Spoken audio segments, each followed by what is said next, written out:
Yan, proceed na tayo sa kusina. Tirayan na natin to. Yan. Yan, tapos yung sahig. Yan, sahig, binabara na natin yan, para lumambot. Right? So, tirayan na natin yan. Baka ano pa, tawag dito. Baka sisigaw pa, kaya waswasan na natin yan.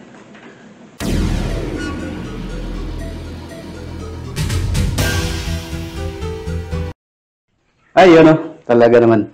Yan, good morning, good afternoon, good evening around the world. Yan, today is weekend, so wala tayong magawa kundi trabahoin natin ang ating weekend task lagi, maglaba at maglinis.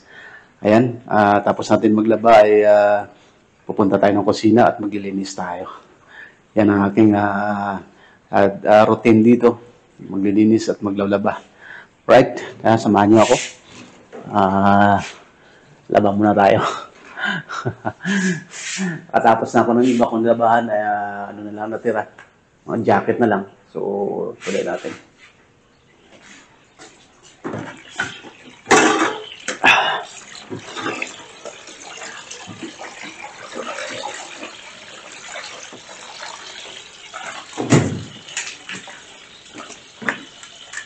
Bali, dito ako nagsasabon. Saka dito ako nagbabanlaw. Tapos pabalik dito mag-steam.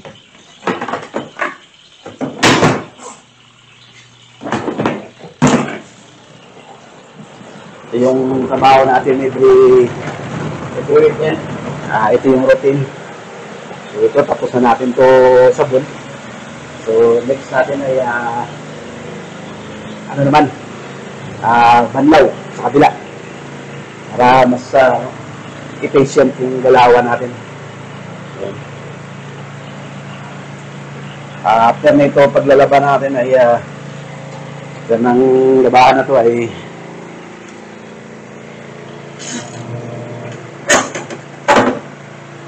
after dito ay ano naman, magano tayo maglilinis ng kusina. Binabad ko na yung lababo natin ay binabad ko na sa yung ating lilinisin ay binabad ko na sa sabon. Tsaka yung ito. Yan. Para sa mapalambot natin dumi. Yan Yan. Yan, lumabas. Bali, almost 1 year yan hindi nalinis. Kaya lilinisin natin yan. Para maganda yung galawan natin sa kusina. Nandito na rin yung ating kalan. Yan. Tinanggal ko na yung fuel na nilagay natin dyan. So, ayan, kung makikita nyo, ayan. So, lilinisin natin yan. After natin maglaba, ayan natin ang susunod para tuloy-tuloy ang ating trabaho at maka-accomplish tayo this weekend. Alright? Click tayo dun. Click tayo sa labahan natin. Nag-i-spin tayo.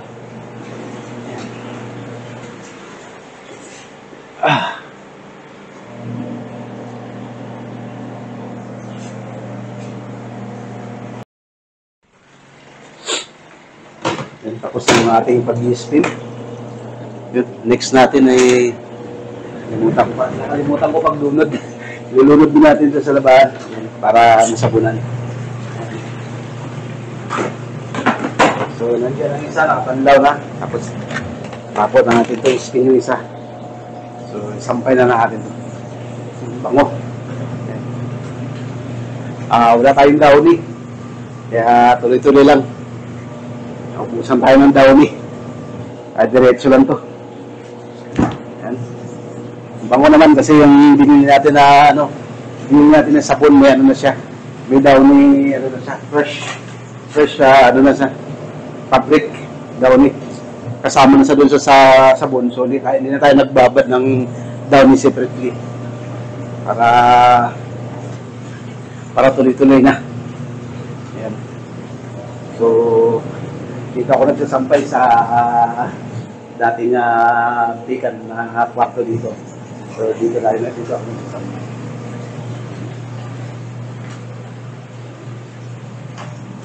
ating sampayan. Ayan, o. Ayan. Dito ako nagsasampay.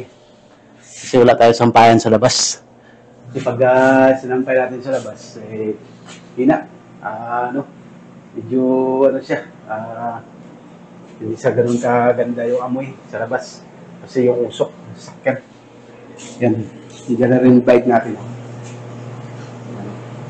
Service natin. Yan. Alright.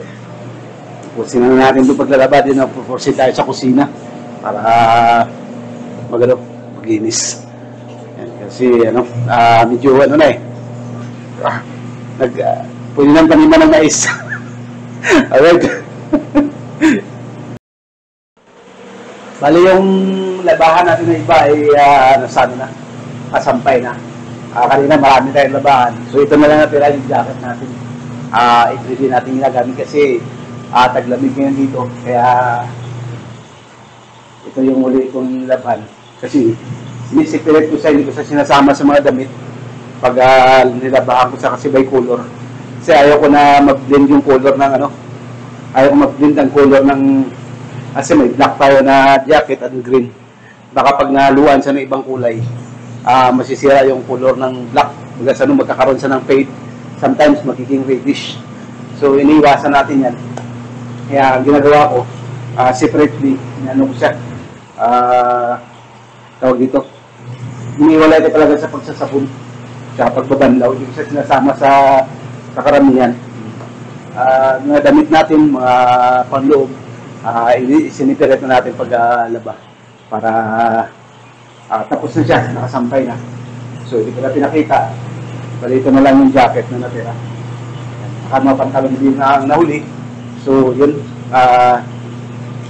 Higing na yan.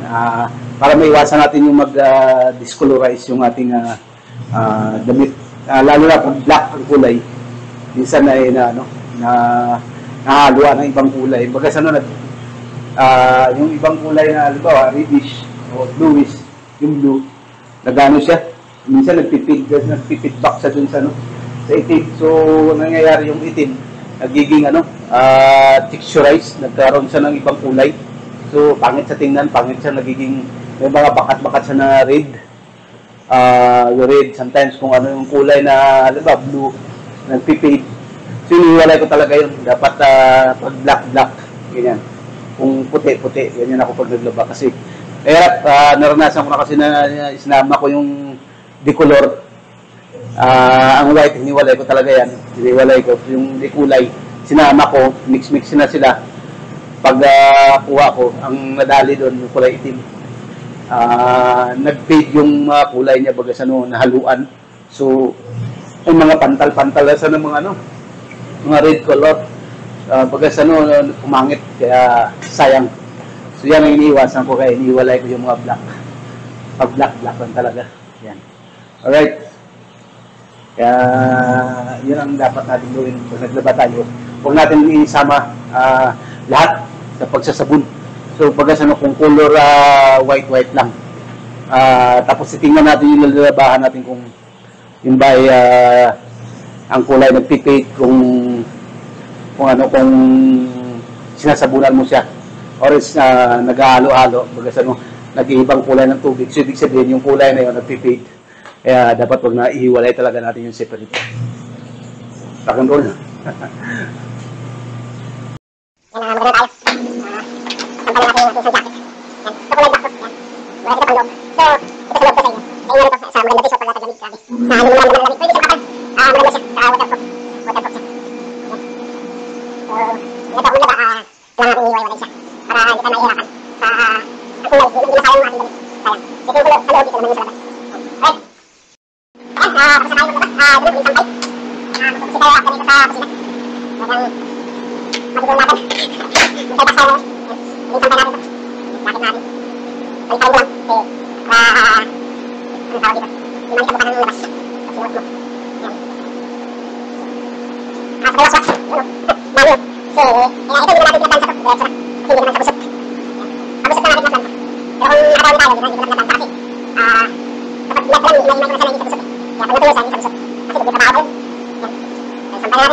Mag-isip natin tayo ng mga gamit ay sa ano. Pero, dito tayo sa sampay. Nag-isampayan na lang natin ito kasi sa anting lote. Sa dito natin bisikleta. Ayan. Exercise na natin. Yung talaga exercise. Pag gusto natin tumakbo, dito tayo sa bisikleta ito. Ayan. Ayan o. Bisikleta. Ayan. So dito tayo. Alright. So, proceed na tayo sa kusina. Sa akin na ito. Alright. Ayan, proceed na tayo sa kusina. Kirayan na natin to. Yan. Yan, tapos yung sahig. Yan, sahig, binabara na natin yan, ano, para lumambot. Alright? So, kirayan na natin yan. Baka ano pa, tawag dito. Baka sisigaw pa, kaya waswasan na natin yan. Kirayan na natin yan.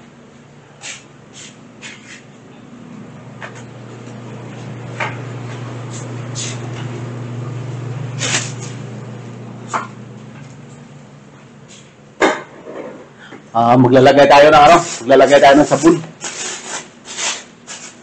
Sabong detergent. Para lalong lumambot. Pusa natin ng detergent yan.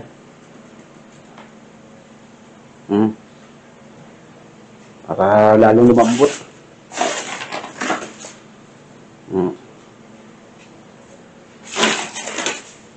Saka natin brushin. Medyo matagal na dito nalinis kaya ngayon lang ngayon lang nagka-shampoo. Kaya wasasan natin to.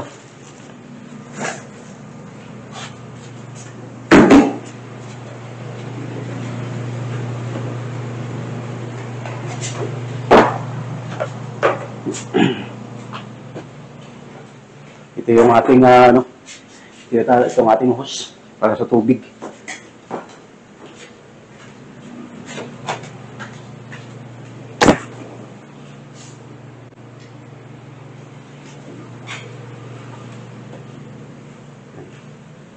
So, may tubig na tayo. Ayan. Tubig na yan.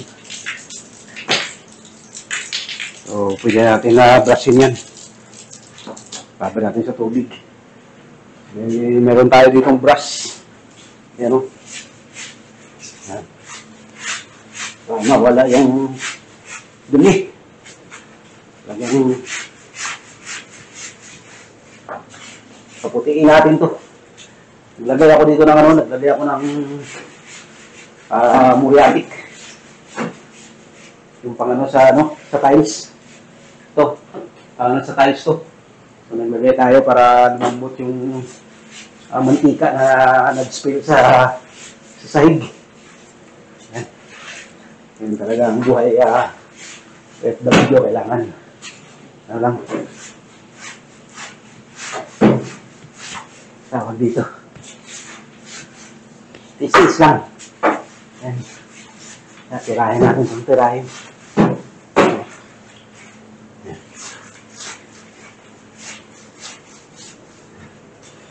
Meron tayo ditong i-drain natin itong Ayan, mag-drain tayo ng konti. Ayan. Para hindi tayo mahirapan. I-drain natin yan.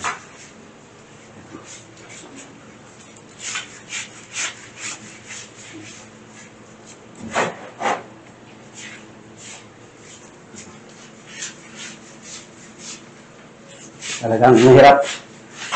Hirap maging pugi. Talagang mahirap ang paglinis pag hindi natin yan sunod ang paglinis ng monthly or weekly. Kahit weekly, kahit monthly na lang. Kasi nagwawalis sa laman eh. So pag matagal yung paglinis, talagang titigas talaga yung dumi. Tigas talaga siya. Kaya dapat weekly dapat. So gawin natin dyan. I-brush natin to. Try natin i-brush to. Yan o. Yun. Meron ako ditong brush. So kaya natin kung Madala to sa brush. You know? Awasan na natin dito kasi ano naman to eh. Tapo naman dyan. Mayroon naman tayong drain dyan. So, dyan lang dadaan yan. You know?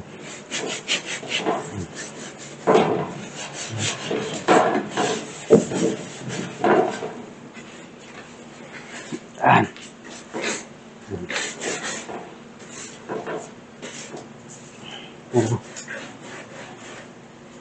Talagang mamantika. So, meron tayo ditong peri. So, lagyan natin ito ng peri. Para may sabon tayo. Yan.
Ayos.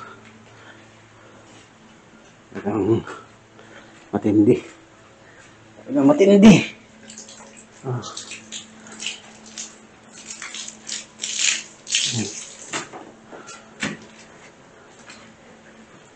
Tingnan natin to.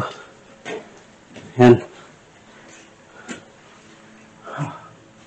Grabe.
Ayun, natapos din natin. Yan, ayan. Natapos din natin yung ating paglilinis. Yan. Medyo maputi-puti na yung ating sahig. Makikita nyo diyan kanina. Dito. Medyo madilim-dilim ng medyo madilim tingnan diyan. Tsaka yung kalan natin, ano na. Sad to say, ang ating kalan ay medyo bumigay. Yan. Ito, makikita nyo to. Tanggal oh. Yan. Bumigelo siya, kaya pala pangat na yung ilaw niya nakaraan. Nung ginamit namin, kaya pala wala na. Kaya, ganap tayo ng bukas. Request tayo sa opisina. Mapalitan. Hoping na mapalitan ka agad. Yan. So, okay na. Malinis-linis na tong ating sahig dito. Basahan tayo dyan. At the same time, maglinis din tayo sa labas. Yan, makikita nyo. Yan. So, okay na yung ating sahig. Yan. May hose tayo dito kasi sira yung ating gripo doon. Makikita nyo, malinis na yan. Yan. Linis-linis na yung ating sahig. Alright. Thank you so much sa pag-subaybay. Sa pagsama sa akin, sa paglinis natin ng ating kitchen. Yan, God bless everyone and hope that nakita. Hindi kayo magsawa sa pagsubaybay sa akin. Alright, thank you so much and God bless everyone. Bye.